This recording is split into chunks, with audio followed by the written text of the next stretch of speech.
Hello बच्चा लोग, चलिए तो हमें आगे क्या पढ़ना है। हम लेखांकन का अर्थ पढ़ चुके थे। अब हम लेखांकन के बारे में जान रहे हैं, उसकी कुछ विशेषताएं, लाभ उसके, ठीक है, ये सब चीज़ें हम जान रहे हैं। अभी एट प्रेजेंट हमें पढ़ना है लेखांकन के लाभ, एडवांटेजेस ऑफ अकाउंटिंग। सबसे पहला क्या है इसमें, स्मरण शक्ति के अभाव की पूर्ति। स्मरण शक्ति मतलब याद रखना। तो एक व्यक्ति की मेमोरी कितनी भी अच्छी क्यों ना हो, वो हर एक चीज़ को याद नहीं रख सकता है।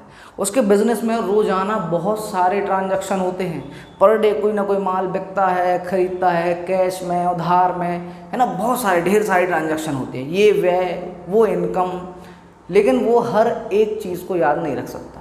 याद नहीं रखेगा तो बड़ी समस्या हो जाएगी।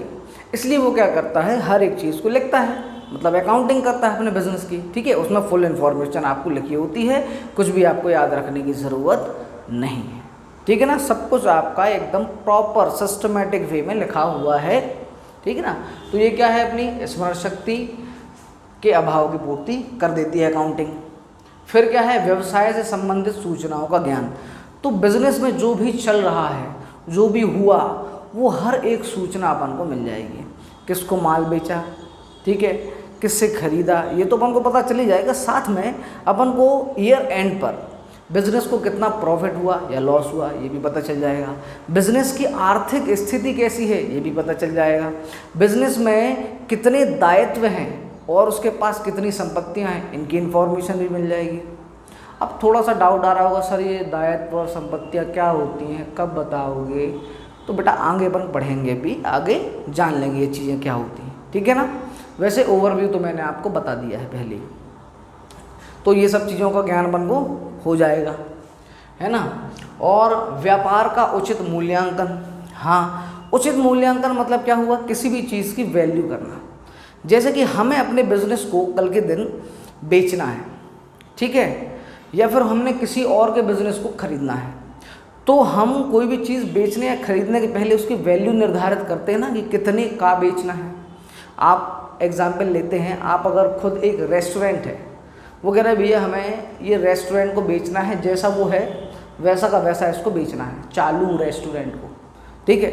हम जाएंगे भैया कितने का दोगे, है ना, तो वो तो कुछ भी बोल सकता, 10 लाख दे दो, 20 लाख दे दो, 1 करोड़ दे दो, रेस्टोरेंट ले लो, अपने नाम पे करा लो। लेकिन हमें खुद वैल्यू लगानी होगी कि इस रेस्टोरेंट की वैल्यू हम कितनी दें। एक तो रेस्टोरेंट में क्या है, बिल्डिंग्स हैं, फर्नीचर हैं, ठीक है ना, तो और भी चीज़ें उसमें हो सकती हैं। उसका जो नाम है, अगर वो पेटेंट है, उसकी गुडविल है, नाम चलता है उस रेस्टोरेंट का, तो अपन को हो सकता है ज़्यादा पैसा देना पड़ेगा, क्योंकि चालू रेस्टोरेंट है, ज़्यादा कस्टमर आते हैं, ठीक है, ज़्यादा बिक्री होती है, ज़्यादा प्रॉफिट होता है, तो हमें उसका भी पैसा देना पड़ेगा। तो पहले हम वैल्यू करेंगे, लेकिन वैल्यू करने के लिए हमें उस रेस्टोरेंट की बुक्स ऑफ अकाउंट उठानी पड़ेगी, देखनी पड़ेगी कौन सी एसेट कितनी पुरानी है, उसकी वैल्यू एट प्रेजेंट कितनी बची हुई है, ठीक है। तो इस तरीके से हम अकाउंटिंग बुक्स को देखकर उस रेस्टोरेंट में जो भी अपनी संपत्तियां हैं, बिल्डिंग, फर्नीचर, ये सब चीज़ें, उन संपत्तियों की वैल्यू का अनुमान लगा सकते हैं। और रेस्टोरेंट खरीदते टाइम हम डिसाइड कर सकते हैं कि हाँ भाई इतनी वैल्यू का ये रेस्टोरेंट है, इतने पैसे देंगे हम। तो भाई 25 लाख का है तो 25 लाख रुपए देंगे, अब हमें दे दो ये, ठीक है। तो एक सही वैल्यू का अनुमान लगाया जा सकता है अकाउंटिंग बुक्स को देखकर, ठीक है। किसी भी बिजनेस की अकाउंटिंग बुक्स को देखकर आप उस बिजनेस की सही वैल्यू का अनुमान लगा सकते हैं। फिर क्या है, न्यायालय में साक्ष्य। अगर कहीं कोई मैटर हो जाता है, किन्हीं व्यापारियों से झगड़ा हो जाता है, लेन देन की समस्या हो जाती है, ठीक है, कोई कॉन्फ्लिक्ट हो जाता है, तो यहाँ पे हम क्या कर सकते हैं, अकाउंटिंग बुक्स को अदालत में, कोर्ट में साक्ष्य की तरह मतलब भैया बता दिया कि ये लिखित चीज़ है, ऐसा ऐसा हमने लिखा था, ठीक है। और इन बिल या फिर जो भी सबूत थे, वाउचर्स कहलाते हैं वो, अपन आगे बढ़ेंगे, उन वाउचर्स के आधार पे ही लिखा था हमने, तो कोर्ट उसको साक्ष्य की तरह, सबूत की तरह मानेगा और हो सकता है कि अपने फेवर में फैसला हो जाए, ठीक है। फिर आगे क्या है, कर के निर्धारण में सहायक। तो एक बिजनेस जो होता है तो उसको बहुत सारे टैक्सेस चुकाने होते हैं। अलग अलग टाइप के बिजनेस को अलग अलग टाइप के टैक्सेस चुकाने होते हैं। जैसे विक्रय कर चलता था, सेल्स टैक्स, फिर वैल्यू एडेड टैक्स चलता था, एक्साइज ड्यूटी है, कस्टम ड्यूटी है, जीएसटी तो भी चल ही रहा है, ठीक है। इतने सारे अलग अलग टैक्सों के कैलकुलेशन होते हैं। वेल्थ टैक्स होता है, एंटरटेनमेंट टैक्स होता है, ठीक है। तो इन सब टैक्सों के कैलकुलेशन तभी एक्यूरेट और सही तरीके से हो पाएंगे जब हमारे पास हर एक चीज़ लिखित में होगी, ठीक है। मतलब अकाउंटिंग, अपने बिजनेस की अकाउंटिंग में हर एक चीज़ लिखित में है तो अपने टैक्स का कैलकुलेशन सही सही हो जाएगा। अगर प्रॉपर तरीके से चीज़ें नहीं लिखी होंगी तो वो जो टैक्स लेने वाला जो अधिकारी है, गवर्नमेंट का जो आदमी है, वो अपनी मन मर्जी के हिसाब से टैक्स लगा देगा और अपन को वो देना पड़ेगा। इसलिए सही कैलकुलेशन के लिए अपन को अकाउंटिंग की ज़रूरत होती है। टैक्स के सही कैलकुलेशन के लिए अकाउंटिंग की ज़रूरत होती है। फिर क्या है, ऋण लेने में सहायक।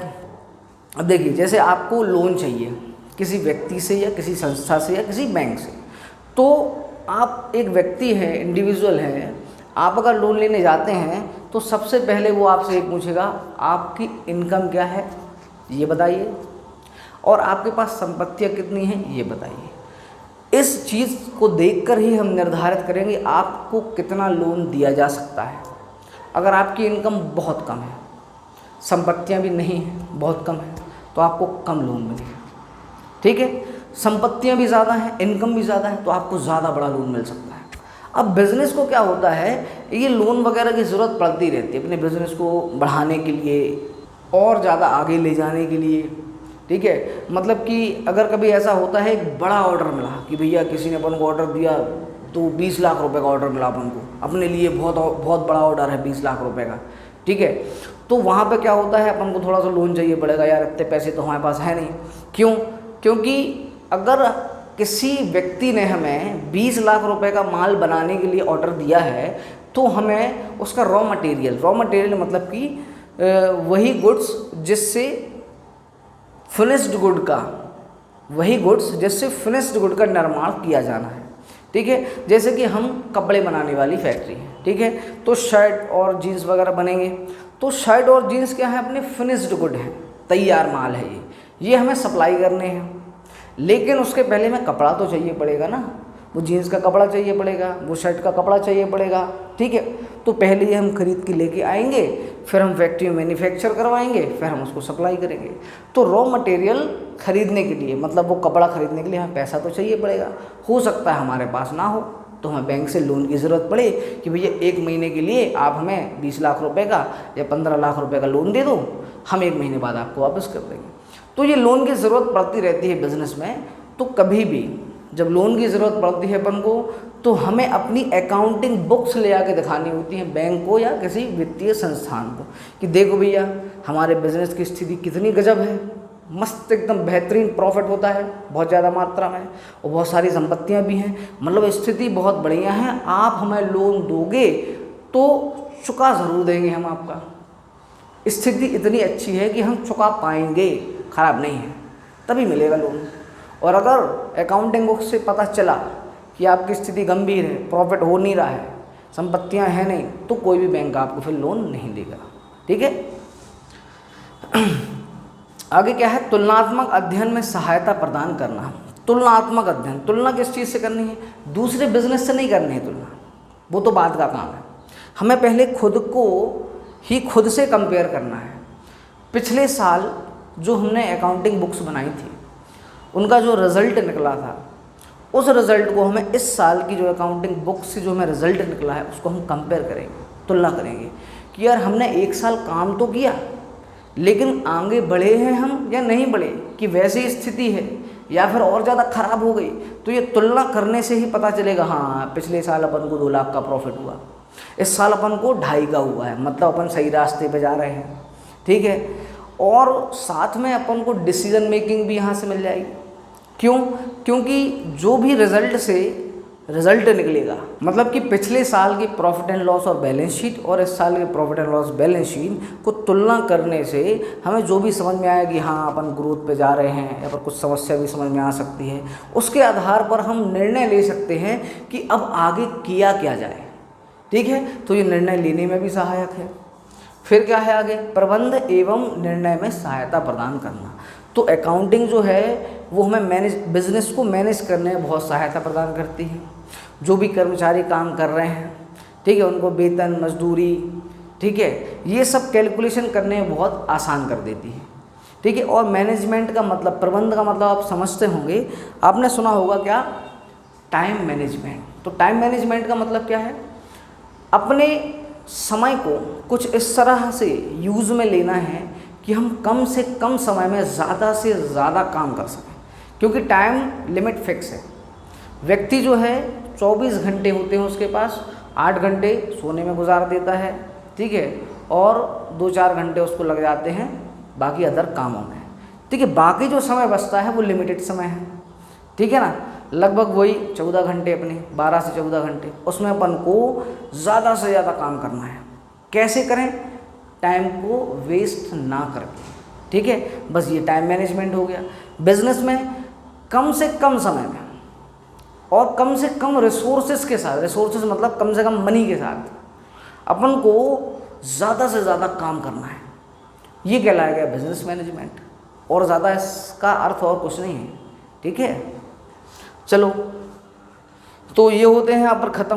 अब एक डाउट आ गया होगा मन में कि सर वही बातें आप घुमा घुमा के फिर से बता देते हो, फिर घुमा के लाभ में भी वही बता दिया, विशेषता में भी वही बता दिया, ठीक है।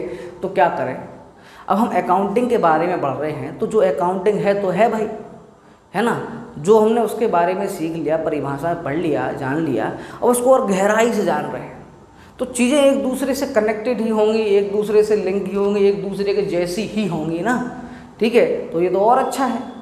विशेषताओं में लाभ को लिख दो, लाभ को विशेषताओं में लिख दो, नुकसान थोड़ी ना उससे कोई, ठीक है।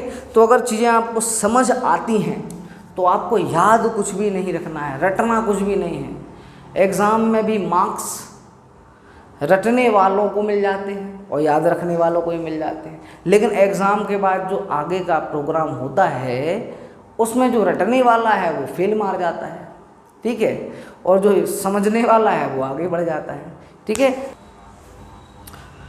चलिए, तो अब हम स्टार्ट करते हैं क्या, लेखांकन की प्रकृति, ये है कैसा, इसकी प्रकृति कैसी है, किसके जैसी है।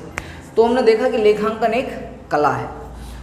कला का मतलब क्या, कि किस चीज़ की कला है, क्या कला है, कैसी कला है ये, सौदों या लेन देनों या घटनाओं, ऐसे सौदों, लेन देनों या घटनाओं जिनको हम आंशिक या पूर्ण रूप से मुद्रा के रूप में व्यक्त कर सकते हैं, उनको सिस्टमेटिक वे में पहले रिकॉर्ड करना, फिर उसको क्लासीफाई करना, ठीक है, फिर उसको समराइज करना, और फिर उसको एनालाइज और इंटरप्रिटेशन करने की कला है। ये मैंने बता दिया क्या, रिकॉर्डिंग, क्लासिफिकेशन, ठीक है, और फिर समराइजिंग, और फिर उसके बाद इंटरप्रिटेशन और एनालिसिस, ये करने की कला है, ये हम सीख चुके हैं, ठीक है। हमने बोला कि लेखांकन एक विज्ञान है। भाई विज्ञान क्यों है, विज्ञान भी है, कला भी है, विज्ञान भी है। विज्ञान क्यों है, क्योंकि इसमें लेखांकन के खुद के कुछ नियम हैं, एक सिस्टम है, तर्क है चीज़ों का, ठीक है। तो जब चीज़ों में क्या होता है, तर्क होता है, लोग उसको एक्सेप्ट करते हैं, ठीक है, तर्क होता है, लोग उसको एक्सेप्ट करते हैं, कुछ नियम और इन सब चीज़ों के कानूनों के हिसाब से चलती है, सिस्टम के हिसाब से जो चीज़ चलती है वो चीज़ क्या होती है, विज्ञान होती है। और ये क्वालिटीज़ तो लेखांकन में है ही, है ना। आगे क्या है, लेखांकन एक बौद्धिक विषय है। बौद्धिक विषय मतलब दिमाग लगाना पड़ेगा, ठीक है। बौद्धिक विषय क्यों है, क्योंकि जब पूरा लेखांकन का कार्य हो जाता है, अंत में रिजल्ट क्या निकलता है, फाइनेंशियल स्टेटमेंट तैयार हो जाते हैं, प्रॉफिट एंड लॉस और बैलेंस शीट तैयार हो जाती है। अब उन दोनों चीज़ों को, फाइनेंशियल स्टेटमेंट्स को देखकर, इसमें कैश फ्लो भी तैयार होता है, इनको देखकर हम क्या कर सकते हैं, उस बिज़नेस के बारे में कोई डिसीज़न ले सकते हैं, निर्णय ले सकते हैं, जान सकते हैं हम बिज़नेस के बारे में कि यार ये कैसा कैसा है, ये ऐसा हो रहा है, ये ऐसा हो रहा है, ठीक है, तो आगे क्या हो सकता है। उस बिज़नेस के फ्यूचर का हम अनुमान लगा सकते हैं, वो प्रॉफिट देगा आगे फ्यूचर में या नहीं दे पाएगा, ये अनुमान लगा सकते हैं, ठीक है। तो ये हमारे खुद की पर्सनल स्किल होती है कि हम उस बिज़नेस की balance sheet, profit and loss को देखकर, ठीक है, या फिर खुद का दिमाग होता है देखकर हम ये समझ पाए कि बिजनेस एक्चुअल में है कैसा, इसका फ्यूचर कैसा रहेगा, और एट प्रेजेंट तो ये कैसा है ये दिख ही रहा है। ठीक है। फिर लेखांकन एक सामाजिक शक्ति है। अब सामाजिक शक्ति कैसे हुई? देखिए, जो बिजनेस है वो बिजनेस करेगा, व्यापार करेगा कहाँ? समाज के बीच में रहकर। या तो कोई गुड्स या कोई सर्विस प्रोवाइड कर रहा होगा, किसको? समाज को ही प्रोवाइड करेगा। मतलब वो समाज से अलग होकर कोई काम नहीं कर सकता, समाज के लोगों से ही तो वो बिजनेस करेगा, उन्हीं से तो वो कमाएगा। ठीक है। अब क्या होगा कि समाज के लोगों को जिन चीज़ों की ज़रूरत है, हो सकता है वो आवश्यक वस्तुएं हों, और हो सकता है वो बिज़नेस कुछ लग्जरियस वस्तुएं भी सप्लाई करता हो, बेचता हो। तो वो पहले समाज से कांटेक्ट करेगा, उनके बीच में रहेगा, समाज को जानेगा, समझेगा कि ये किस टाइप की चीज़ चाहते हैं, किस रेट पर चाहते हैं। यहाँ के जो लोग हैं, जहाँ जिस एरिया में हूँ, यहाँ के लोग किस चीज़ को ज़्यादा चाहते हैं, और दूसरी बात उस वस्तु को वो किस रेट पर चाहते हैं। तो हम समाज के बीच में रहकर उन्हीं को जानकर, समाज को जानकर अपने बिजनेस के डिसीजन ले सकते हैं। ठीक है। और साथ में लेखांकन से जो गवर्नमेंट है वो तो टैक्स का निर्धारण करेगी ही। हो सकता है आप अगर कोई बहुत आवश्यक वस्तु सप्लाई कर रहे हैं तो उस पर टैक्स कम लगाएगी, लेकिन लग्जरियस वस्तु सप्लाई कर रहे हैं, ठीक है, लग्जरियस मतलब बहुत महंगी महंगी चीज़ें, लग्जरी वाले आइटम जो होते हैं वो सब जो एक ज़्यादा पैसे वाला आदमी खरीदता है। ठीक है। जैसे घड़ी है तो घड़ी भाई 250 रुपये वाली भी टाइम दिखाती है ना, और 5000 वाली भी टाइम दिखाती है, लेकिन 5000, 10,000, 15,000 वाली जो घड़ियाँ होती हैं वो सब लग्जरी वाली है। ठीक है। तो उन पर ज़्यादा टैक्सेशन लगाया जाएगा। ठीक है। तो सरकार भी अपने कर का निर्धारण कर लेती है, सरकार भी समाज के अंडर में ही आती है। फिर क्या है? लेखांकन एक सेवा कार्य है। सेवा कार्य क्यों बोला गया इसको? हम थोड़ी ना किसी की सेवा कर रहे हैं, हम तो खुद, मतलब जो ओनर है वो खुद अपने व्यापार के बारे में जानने के लिए अकाउंटिंग कर रहा है ना? नहीं। हमने पढ़ा था कि संप्रेषण भी करना है, मतलब लोगों तक भी ये इन्फॉर्मेशन पहुंचानी है कि हमारा व्यवसाय कैसा चल रहा है, उसकी वित्तीय स्थिति कैसी है, ताकि बाहर के लोग, कौन कौन हो सकते हैं, जो समाज है, बाहर के लोग जो हैं वो डिसीजन ले सकें। कोई हो सकता है हमारी balance sheet, profit and loss को देखें तो लोग जान जाएं कि हाँ यार ये बिज़नेस बहुत अच्छा है, ये कंपनी बहुत अच्छी है, ये फ्यूचर में इसी में जॉब करने में फ़ायदा, क्योंकि कर्मचारियों को सैलरी भी अच्छी मिलती है, सुविधाएं भी मिलती हैं। ठीक है। कोई बैंकर देख रहा होगा वित्तीय फाइनेंशियल स्टेटमेंट, कोई इन्वेस्टर देख रहा होगा फाइनेंशियल स्टेटमेंट, तो वो लोग भी समझेंगे व्यापार को, यार ये व्यापार में फ्यूचर में ग्रोथ तो बहुत ज़्यादा है, तो बैंकर कहेगा लोन ले लो भैया, लोन ले लो। ठीक है। या फिर देखेगा कि स्थिति बहुत ख़राब है तो वो कहेगा नहीं, इसको नहीं देना लोन। इन्वेस्टर देखेगा बहुत अच्छी स्थिति है, वो कहेगा हमारा पैसा भी इन्वेस्ट कर लो अपने बिजनेस में। ठीक है। तो तुम भी कमाओगे, हम भी कमाएंगे। इस तरीके से कम्युनिकेशन, मतलब संप्रेषित करने की वजह से, अपने फाइनेंशियल स्टेटमेंट को संप्रेषित करने की वजह से अपन को भी, मतलब बिजनेस को भी फ़ायदा मिलेगा और बाहर वाले लोगों को भी फ़ायदा मिलेगा। तो बाहर वाले लोगों को फ़ायदा मिल रहा है, इसलिए वजह से इसको हम क्या बोल रहे हैं? सेवा कार्य बोल रहे हैं। ठीक है ना। अब आगे देखेंगे अपन क्या है। चलिए तो आ जाते हैं अपन अब कहाँ? लेखांकन के प्रकार या शाखाएं। देखिए ये बहुत इंपॉर्टेंट है। लेखांकन कितने प्रकार का हो सकता है? जो हम सीख रहे हैं लेखांकन, अकाउंटिंग, वो कितने प्रकार से, कौन कौन सी चीज़ों में की जा सकती है? सबसे पहले क्या है? वित्तीय लेखांकन, फाइनेंशियल अकाउंटिंग, जो कि हम करने वाले हैं, जो कि हम सीखने वाले हैं पूरी 11th और पूरी 12th में। ठीक है। यही है वो वित्तीय लेखांकन जिसे हमें सीखना है। इसको हम सामान्य लेखांकन ही बोलते हैं। क्या बोलते हैं? सामान्य लेखांकन। अब इसको हम वित्तीय लेखांकन क्यों बोलते हैं? क्योंकि जो सौदे, लेन देन वित्त के रूप में, मुद्रा के रूप में कन्वर्ट करके हम अपनी बुक्स में लिखते हैं, उनका पूरा हिसाब किताब करना, ठीक है, वही जो हम पहले पढ़ चुके हैं, recording, classification, summarisation, analysing, interpretation, ये सभी काम हम करने वाले हैं वित्तीय लेखांकन करके। ठीक है। फिर नेक्स्ट क्या आता है? लागत लेखांकन। अब लागत लेखांकन जो होता है, सबसे पहली बात ये कि वित्तीय लेखांकन का पार्ट होता है, हिस्सा होता है। लागत लेखांकन, लागत मतलब समझते हैं क्या आप? कॉस्ट। किसी भी वस्तु की कॉस्ट को निकालना।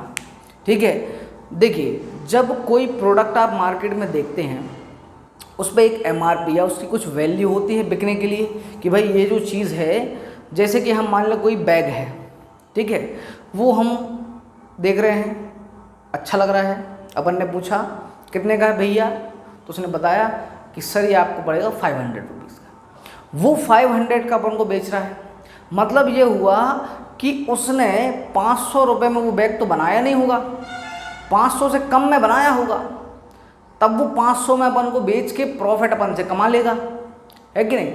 तो मान लें कि उसने बैग को 300 रुपये में बना के तैयार कर दिया, उसमें कपड़ा लगा, चैन लगी, जो भी अंदर प्लास्टिक वगैरह जो भी जालियाँ छन्नियाँ लगती हैं वो सब कुछ लगने के बाद प्लस उसकी सिलाई का खर्चा जो लगा है ना, और दुकान का रेंट और जो जो भी खर्चे हुए उस बैग को तैयार करने में, वो हमने एक बैग के हिसाब से निकाले। ठीक है, बनाए तो बहुत सारे ढेर सारे बैग थे, लेकिन टोटल खर्चों में अपन ने बैग की जो क्वांटिटी थी, ठीक है, बैग की जो क्वांटिटी थी वो अपन ने डिवाइड कर दी, तो एक बैग का अपन को खर्चा कितना मिला, 300 रुपये।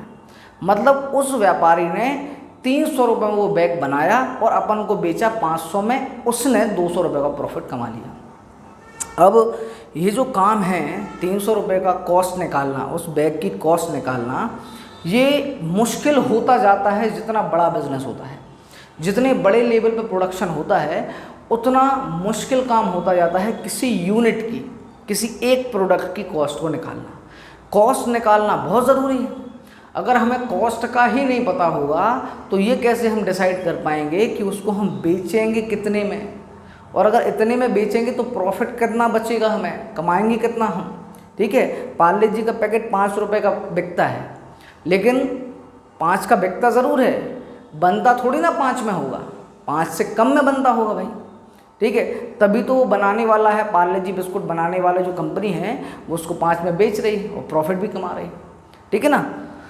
हाँ, ये हो सकता है किसी में प्रॉफिट कम या किसी में प्रॉफिट ज़्यादा हो सकता है। तो इन्हीं सब के कैलकुलेशन के लिए, मतलब लागत के कैलकुलेशन के लिए हमें एक अकाउंटिंग करनी होगी, कॉस्ट अकाउंटिंग। ठीक है, लागत निकालने के लिए। अब ये केवल प्रोडक्ट तक सीमित नहीं है। जैसे कि कोई कॉन्ट्रैक्टर होता है, वो बिल्डिंग बनाने का काम करता है, भैया हम आपकी ज़मीन होगी, हम घर बना के आपको दे देंगे। अपन ने पूछा भैया ये ज़मीन है हमारी, देख लो ज़रा, ठीक है, बताओ इस पे अपन को 2 फ्लोर बनवाने हैं, ऐसा ऐसा ऐसा स्पेसिफिकेशन बता दिया अपन ने कि भैया ये क्वालिटी के टाइल्स लगवाने हैं, पुट्टी करवाना है, ये कराना है, वो कराना है, 4 छड़ों की बीम की जगह 6 छड़ों की बीम बनवानी है अपन को। ठीक है, तो ये सब चीज़ें स्पेसिफाई करने के बाद अब वो कॉन्ट्रैक्टर करेगा कैलकुलेशन। ठीक है, कि आपका ये घर हम इतने इतने लाख में, भैया 25 लाख रुपए में बन के तैयार हो जाएगा। लेकिन ये कैसे होगा पॉसिबल, जब वो लागत लेखांकन करेगा।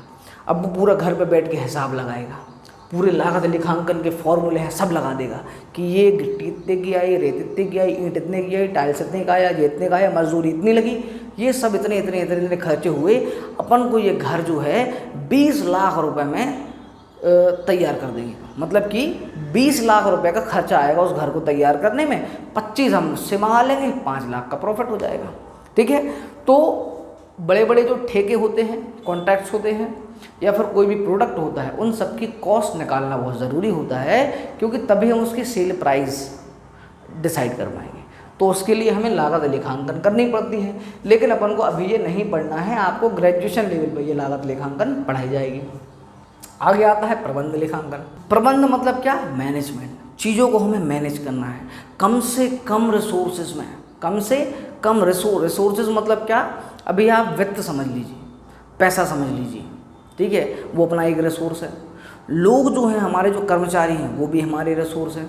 ठीक है, तो कम से कम रिसोर्सेज में हमें अधिक से अधिक कार्य करना है, ज़्यादा से ज़्यादा प्रोडक्टिविटी बढ़ानी है अपनी। ठीक है, उसके लिए क्या होता है, प्रबंध लेखांकन किया जाता है। इसके अंदर अपन क्या करने वाले हैं, जैसे कि हमने कोई प्रोजेक्ट के लिए प्लानिंग की कि हम ये प्रोजेक्ट करने वाले हैं, एक फैक्ट्री सेटअप करेंगे हम, फिर उसको और बढ़ाएंगे, फिर उसको हम और ग्रोथ करेंगे। तो हमारा समझ लीजिए 5 साल का ये प्लान है। लेकिन हमें ये भी तो निर्धारित करना पड़ेगा कि ये प्लान को कंप्लीट करने में हमें कितने कितने काम करने पड़ेंगे और कितने कितने पैसे लगाने पड़ेंगे। ठीक है, तो ये प्लानिंग के लिए हमें कितना खर्चा होगा, वो पैसा जो है वो कहाँ से व्यवस्था करेंगे उसकी हम, ठीक है, और उसको हम उपयोग कहाँ कहाँ करने वाले, ये सब निर्धारण करना पड़ेगा अपन को। जैसे कि सरकार जो है वो बजट बनाती है, देखा होगा आपने। सरकार की छोड़िए, आप अपनी पर्सनल बातचीत करते हैं कि आप भी कभी जब बाज़ार से सब्ज़ी खरीदने भी जाते हैं तो एक बजट होता है आपका। मम्मी ने बोला बेटा आलू ले आना 1 किलो, टमाटर ले आना 1 किलो, भिंडी ले आना 1 किलो, और बाकी थोड़ी बहुत जो पैसा है 5-10 रुपए की उसकी धनिया और मिर्च लेके आना। अब मम्मी ने अपन को दिए 100 रुपये, उनने बजट बना लिया 20 रुपये का आलू, 40 के टमाटर हो गए 60 रुपये, 20 रुपये की भिंडी लगभग इतने की मिल रही है अभी 80 रुपये हो गए, बाकी 10-10 रुपये की अपन धनिया और मिर्ची लेके आएंगे। तो उनने अनुमान लगा के बजट बना के अपन को क्या कर दिए 100 रुपये दे दिए। अब देखिए मम्मी का मैनेजमेंट भी बहुत गजब होता है। अब हम गए मार्केट से सब्ज़ी खरीदने, हो सकता है थोड़ा बहुत कोई चीज़ महंगी हो, थोड़ी बहुत कोई चीज़ सस्ती हो, तो धनिया मिर्च कम ले लेंगे या फिर थोड़ी बहुत पैसे बचेंगे तो वापस ले आएंगे। ठीक है, तो ये बजट बनाना भी एक क्या है, प्रबंध लेखांकन का हिस्सा है। ठीक है, वैसे ही गवर्नमेंट भी बजट बनाती है, आपको याद है हर साल फरवरी में बजट घोषित किया जाता है कि हम अपना जो पैसा है, मतलब गवर्नमेंट बोलती है हमारा जो पास जो पैसा है उसको हम यहाँ यहाँ खर्च करने वाले हैं और यहाँ से हमारे पास पैसा आएगा और ये सुविधाएं हम उपलब्ध कराएंगे आपको। ठीक है ना, इन क्षेत्रों में हम खर्च करने वाले हैं। ये सब क्या है, अपने बिजनेस को एक बेहतर तरीके से मैनेज करने के लिए एक लेखांकन की विधि है। ठीक है, और मेन तो ये तीनों ही हैं, फिर आगे अन्य और भी लेखांकन होते हैं जैसे कि कर लेखांकन, टैक्स अकाउंटिंग। तो व्यापारी को बहुत सारे टैक्सेस भरने होते हैं, अलग अलग टाइप के बिजनेस में अलग अलग टाइप के टैक्सेस होते हैं। मैंने आपको बताया सेल्स टैक्स होता है, वेट होता है, एक्साइज ड्यूटी होती है, कस्टम ड्यूटी होती है। ठीक है, और भी ज़माने भर के टैक्सेस होते हैं, जीएसटी तो भी चल ही रहा है ना। तो इनके सही निर्धारण के लिए भी हमें एक अलग तरीके से अकाउंटिंग करनी होती है, वो आ जाती है कर लेखांकन में। फिर आती है सरकारी राजकीय लेखांकन। तो जो अकाउंटिंग कौन करती है, गवर्नमेंट करती है। गवर्नमेंट क्या कर रही है, गवर्नमेंट के डिपार्टमेंट है बहुत सारे, उन सब डिपार्टमेंट्स को पैसा भेज रही है कोई ना कोई काम के लिए।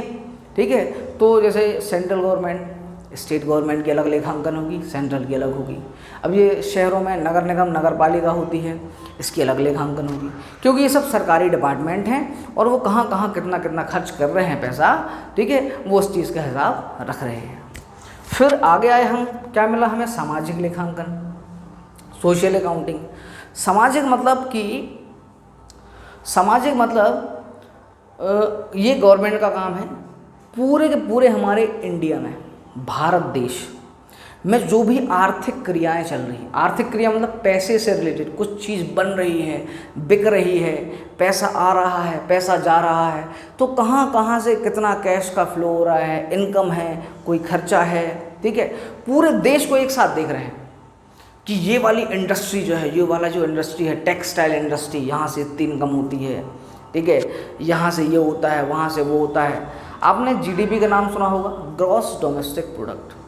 ठीक है, मतलब कि आपने ये सुना होगा कि जीडीपी की ग्रोथ अभी 20% चल रही है। ठीक है, 60% चल रही, कोरोना काल में -8% पहुँच गई। ठीक है, तो ये कैलकुलेशन कैसे होगा, हम जब पूरे के पूरे समाज की, पूरे के पूरे देश की हमारे आर्थिक क्रियाएं जो चल रही हैं उनको हम जब हिसाब लगाएंगे उनका, तब हम बता पाएंगे कि हाँ हमारी ग्रोथ इतनी चल रही है, इतने परसेंटेज के हिसाब से चल रही है और हमारे देश की आर्थिक स्थिति ऐसी है अभी। ठीक है, जैसे कि हम एक बिजनेस की आर्थिक स्थिति का पता लगाते हैं, वैसे ही देश की आर्थिक स्थिति का भी पता चल जाता है। आगे है मानव संसाधन लेखांकन। अब ह्यूमन जो होता है, ह्यूमन व्यक्ति, ये सबसे ज़्यादा इम्पोर्टेंट होता है। एक बिजनेस में जितने अच्छे लोग होंगे, जितने अच्छे कर्मचारी होंगे, वो बिजनेस उतने अच्छे तरीके से ग्रो करेगा, उतने अच्छे रिजल्ट देगा। ठीक है, अब ह्यूमन की वैल्यू तो है, लेकिन वो केवल सैलरी में आकी जाती है। ठीक है, लेकिन केवल सैलरी पर डिपेंड नहीं करता कि वो ह्यूमन कैसा है। ठीक है, कि भैया जिसको 1 लाख मिल रहा है वो सबसे अच्छा आदमी है, ऐसा नहीं होगा। वो ह्यूमंस को भी हमें क्या करना है, उनकी इच्छा शक्ति, उनकी क्रिएटिविटी, उनकी ईमानदारी, इन सब चीज़ों के दम पर किसी व्यक्ति को आंका जाता है, ठीक है। उसके एक्सपीरियंस के हिसाब से, उसके टैलेंट के हिसाब से उसको सैलरी मिलती है। मतलब सैलरी के अलावा भी वो कुछ है, ठीक है, और फ्यूचर में और कुछ वो बन सकता है, कर सकता है। तो इन सब चीज़ों को भी हमें एक अलग टाइप की लेखांकन पद्धति के हिसाब से क्या करना है, लेखांकन करना होता है। ये हम सीखेंगे फ्यूचर में, ठीक है। चलिए अब हमें आगे क्या देखना है, हम आगे देखने वाले हैं दुख भरी चीज़ें कुछ, वित्तीय लेखांकन की सीमाएं।